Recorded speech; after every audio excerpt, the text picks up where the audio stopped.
Hey all, and this is the Red's Revenge event. This is a Fire Commander event and Immortal Killer. So I have some pretty decent teams actually. Crusade team, and this is more of an experimental team that I'm not really going to be using. This is my main team though for the bosses. So this is the team I'm going to focus on.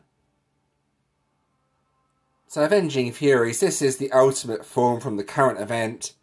Again, it's a 20x Fire Commander. It gives a 200% damage buff to the next Fire Commander that uses their battle skill. So the way I've made up this team, I use Avenging Furies, then Metaverse Masters, then Heretic Hunters. So basically a left to right team. The idea behind Heretic Hunters is it gives a 150% damage buff.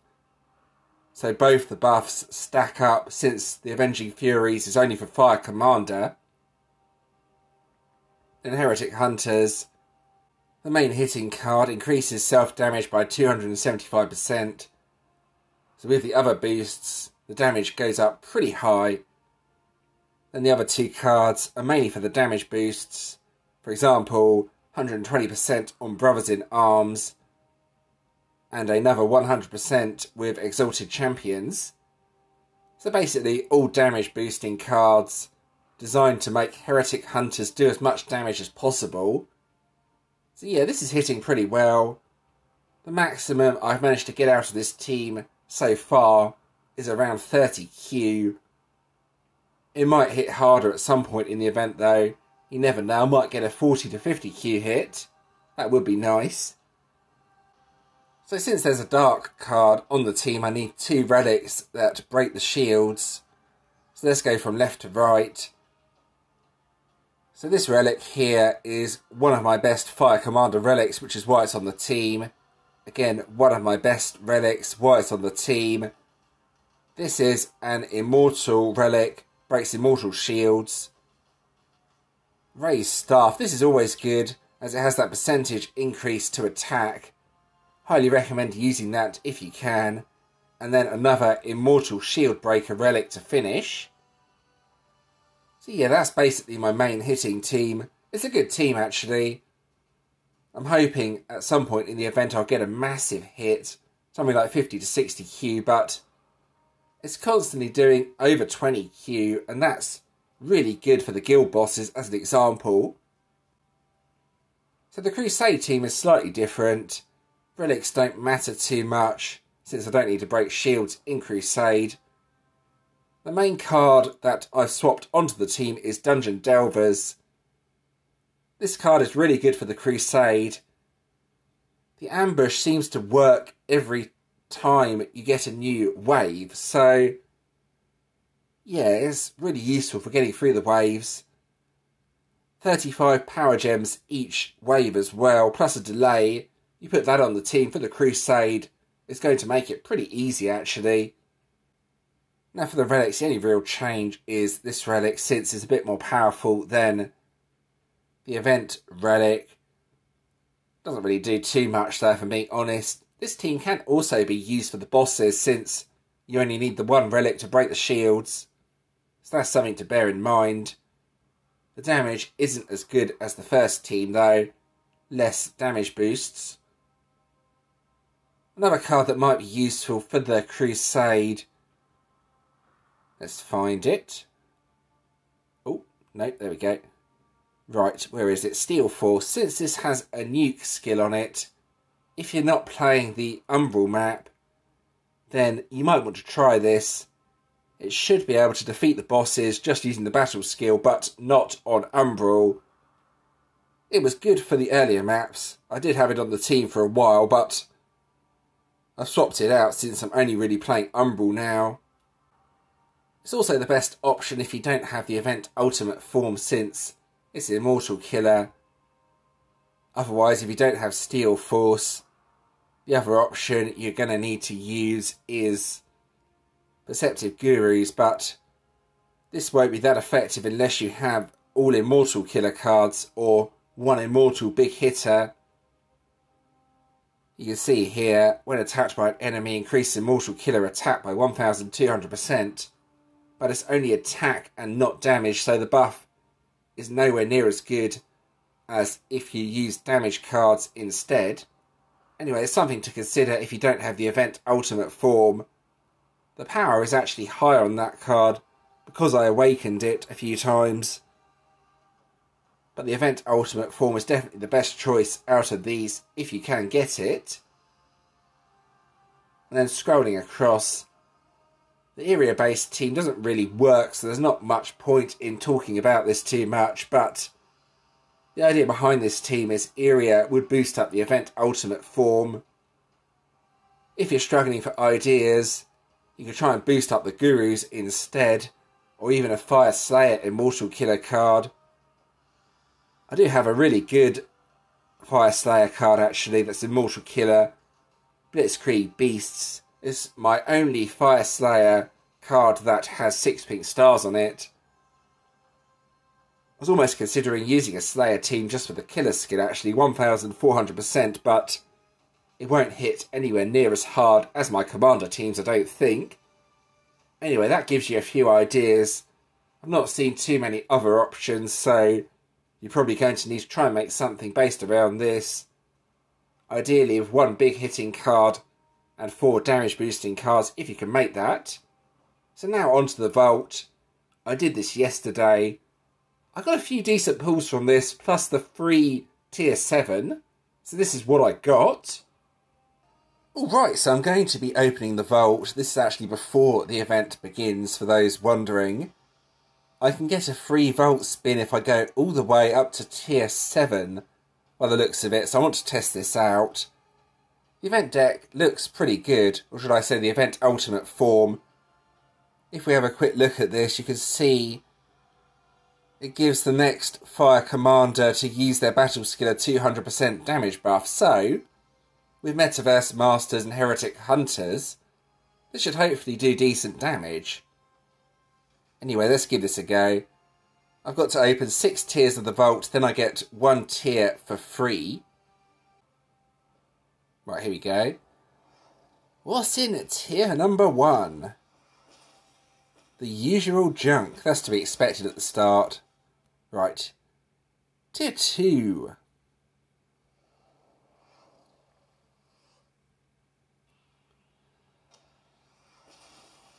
That's the silver support hero. That's a silver something. Probably a main, maybe? Let's see. Yeah, that's a main hero. That's pretty decent to start. Right, we're going to play on. This is the guaranteed main event relic. And there it is. The Twins of Vengeance. There it is. Didn't quite load properly. Now 3 more. Oh, something else gold, something else. Oh, that looks good, that looks good, that looks... Oh, nice. Ultra Hero, except it's not loading as well.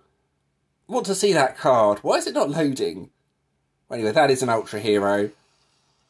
Nice, nice, nice. I'm very, very happy with that. It's very rare to get anything decent. Well, something like this.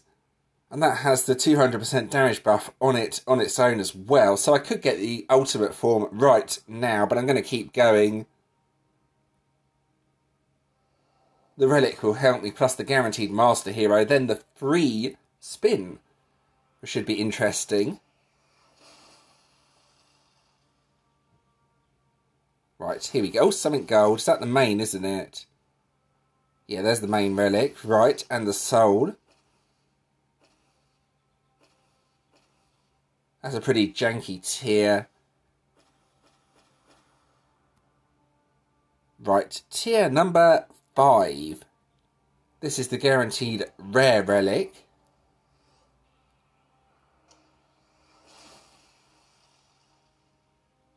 Right, there we go, and the support hero as well. Okay, that's the rare relic. What else am I going to get? Let's see.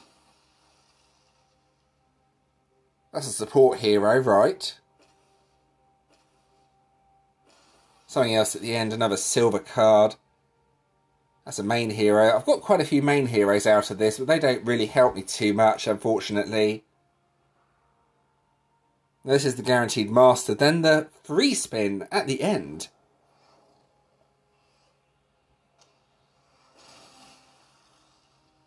So there it is, there's the master. Anything else from this? Let's see. Keys, keys, keys. Oh, something good, something good, something good. Get excited. Maybe. Oh, it's another master hero. Brilliant. Lovely. This is looking okay. And now I should be able to do this tier for free. There we go. So what am I going to get from the free spin? Well, let's find out.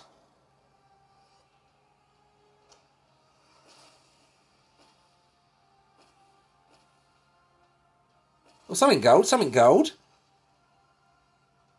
Nice, another Ultra Hero.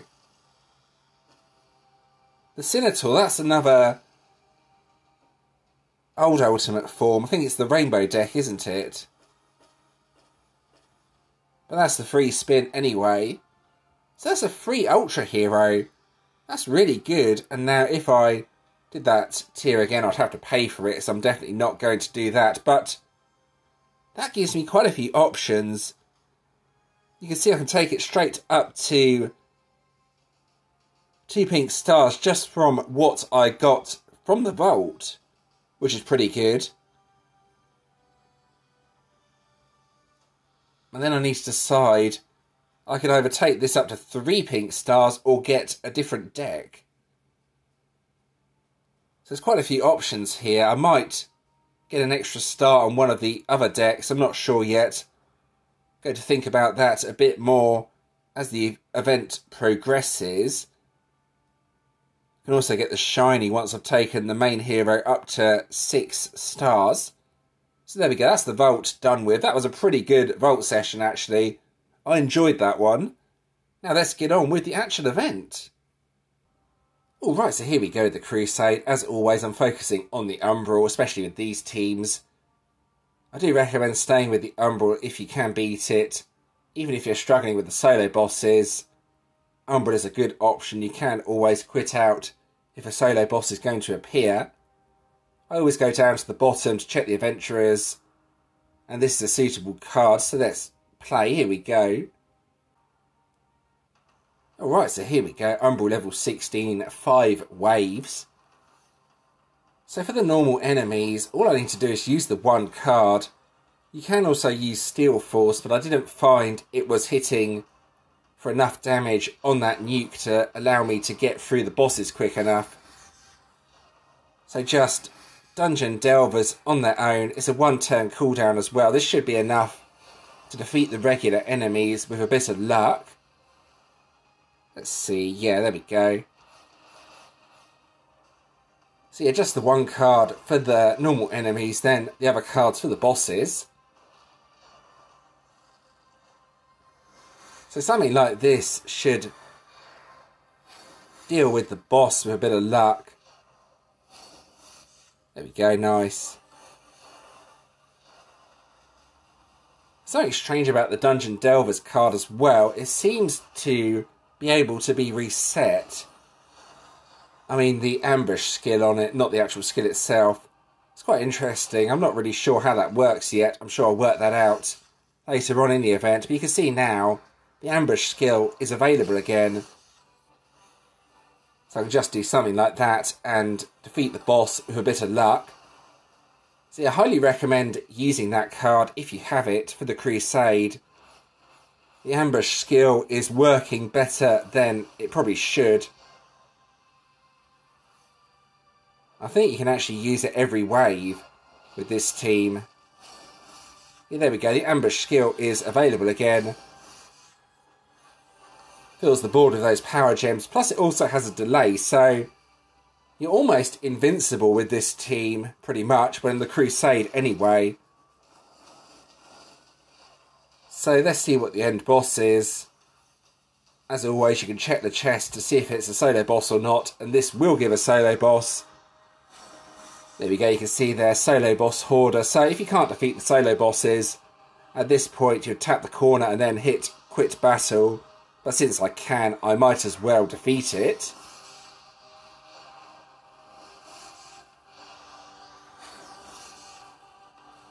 There we go. This should easily defeat the boss. Well, I hope so anyway. Yeah, there we go. 6.8 trillion on Heretic Hunters. No problems with the Crusade. That's nice and easy, nice and quick. That's what I want with a team for the event, to get through as much Crusade as possible. Alright, so I have a solo boss. It's going to be quite hard to really do a lot to this, as it's going to die on the very first turn with my team. However, it does help to show you all how to use the team. It's basically 1, 1, 2, 3, 4, 5. Very, very easy team to use. The minimum it normally hits for is 20Q. Sometimes it hits 30Q. There you go. 1, 1, 2, 3, 4, 5. Easy. Then match something like that, and that should defeat the boss without any problems. There we go. 24.3Q on Heretic Hunters, and the boss is dead. 100% overkill. So yeah, solos are absolutely no problem whatsoever with this team, which should make it relatively fun to keep crusading. So now let's play a few guild bosses. I'm going to hit the Umbral Guild boss. I could try my Iria-based team, but it's not going to hit for much damage at all, unfortunately. So let's see how this team, my main team, does against the Cursed Wolf. Here we go. You probably saw Traitor and Armour on the bosses. Armour's a bit of a problem. Traitor is not really an issue. Again, I'll repeat the process of what I did on the solo bosses, and then hopefully it'll just smash through it without any problems. Careful match like that, and then let's see the damage. That's looking good. There we go, 23.7. So I would have thought this could hit through the armour as well, even if it doesn't counter armour. The problem now, though, I think, is getting enough dark gems. So what I think the best thing to do now is just quit out, then hit it again. I know that's a waste of keys, but there's no point in continuing the attack after the first attack, so to speak. Right, here we go. So with multiple players doing this, the bosses should drop almost instantly. That's the plan anyway, which is why it's hit one, then quit out. I should have an absolute ton of keys by the time Frenzy starts as well, meaning I have no problems doing this. Yeah, it's going to eat through my keys, but it's going to kill the bosses without too many problems. You can see that died in 2 attacks. So yeah, basically what I need to do now is try and stock up on as many keys as possible. Alright, so let's try my single affinity team on the guild boss. Here we go, my Crusade team. I think this will hopefully work okay. Let's give it a go anyway, see how it compares to my previous team. Here we go. So this might be a better option for the guild bosses. I think I might need to mess around with this team though to make it work correctly. But I think it would be okay. Let's do what I did with the dark team. 1, 2, 2, 3, then 4, then 5. Here we go. Let's try this and see what I do to the boss. I don't think it's going to hit as hard as my other team. But yeah, the damage is still pretty reasonable and it can be used again. So this might be a good option for saving keys, so to speak. I think though, because the first card, Dungeon Delvers, is an ambush card, it won't do as much damage when I can activate again, but let's see.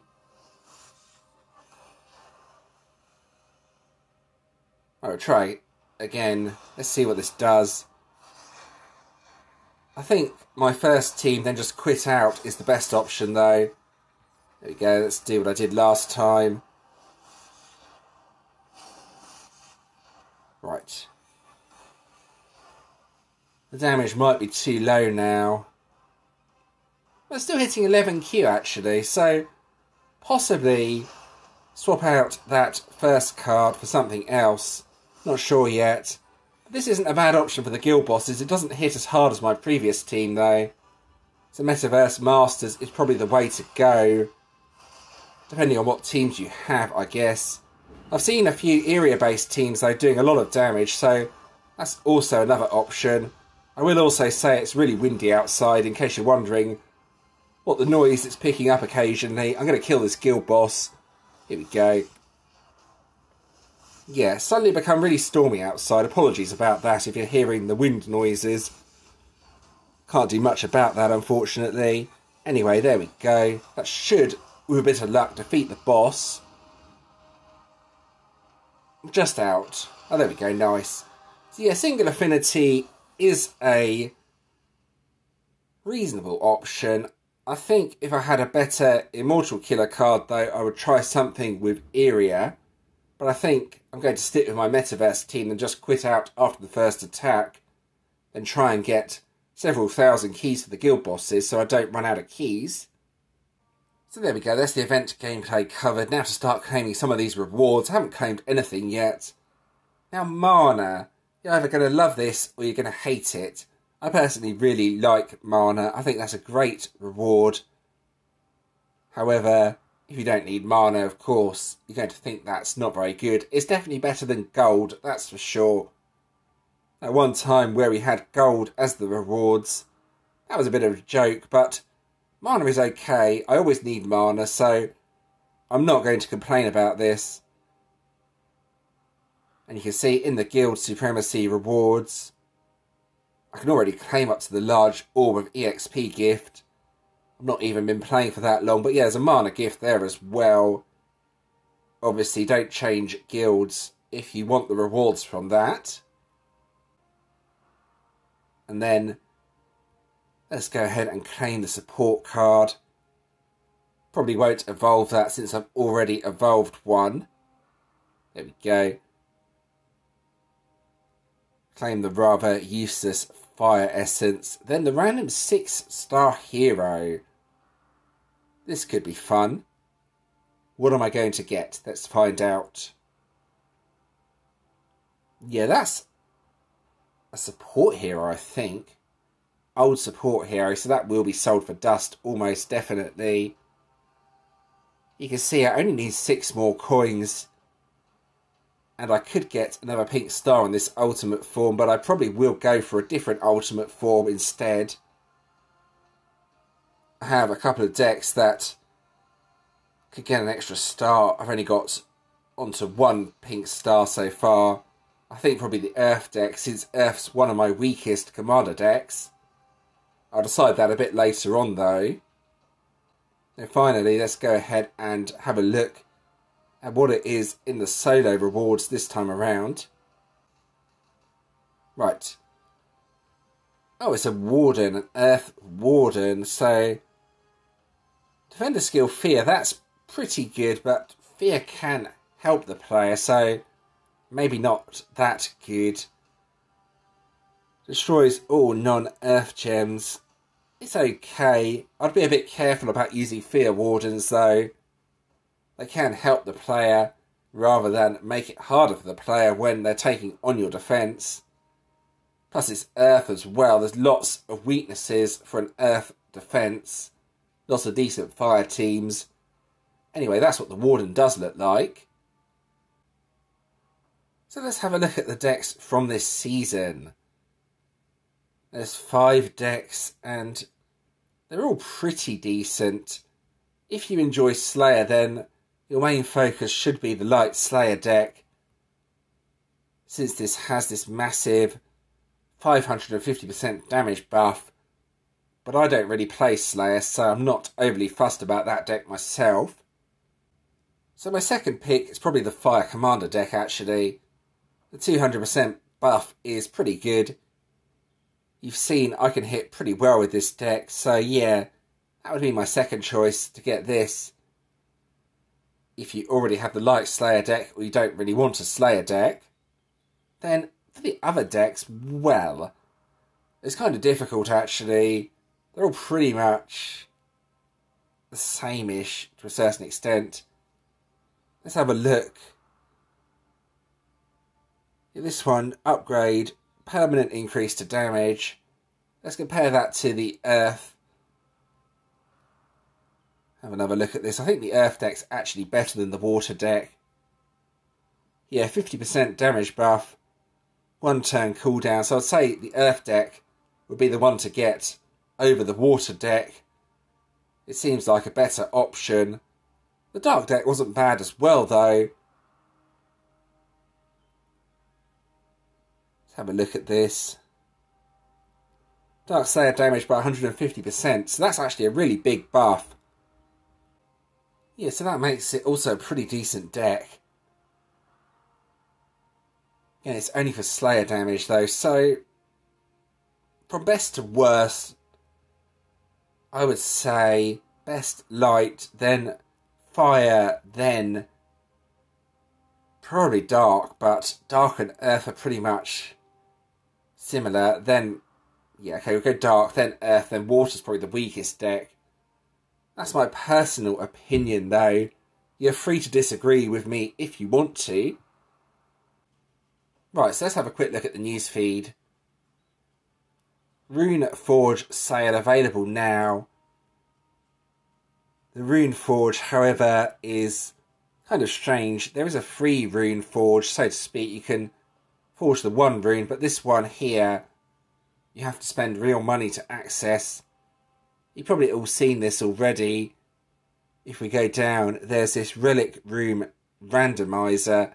It's only for the one type of rune, though, so do be careful with that. If you use up all of that type of rune, you could get yourself into problems. But yeah, this other Rune Forge area is here. You have to spend real money. Rune Forge access for 18 quid. I think I'll pass on that. I mean, if you need the runes, then you're probably going to want to go for that, but I personally don't spend money on the game, as you can see, VIP 1. So that's not something I can access. But anyway, that's the end of the video now. I hope that was helpful. As always, if you do have any questions or suggestions regarding this, please let me know in the comments and I'll do my best to help. Don't forget to use up all your coins to get some sort of deck. If you did enjoy this video, giving it a like and subscribing is always appreciated. Thank you to those that have already subscribed. There are a few other videos on the screen you may enjoy as well. Feel free to check those out if you want to do so. And thanks for watching.